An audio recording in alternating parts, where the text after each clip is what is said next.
Trending ngayon ang last part na video na inilabas ni Tony Fowler sa reality show na kung saan pumutok di umano ang panubigan niya.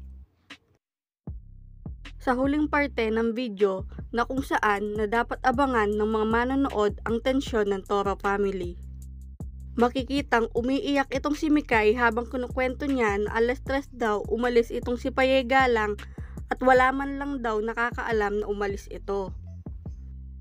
Sa sumunod naman na video, makikitang si Papi Galang ay nag-eempake ng mga gamit at kitang-kita na malungkot siya na para bang malaki ang problema dinadala niya. Ngunit hindi rin nakatiis ang buntis na si Tony Fowler na hindi makialam sa problema ng pamilya. Tumindi ang tensyon nang ipakitang sinisigawan ni Tony ang partner niyang si Vince at hindi inaasahan na pumutok ang panubigan ni Tony. At siya namang ikinabahala ni Tito Vince. Kitang-kita din ang galit ni Tito Vince na walang tigil sa kakamura at para bang gusto niyang manuntok.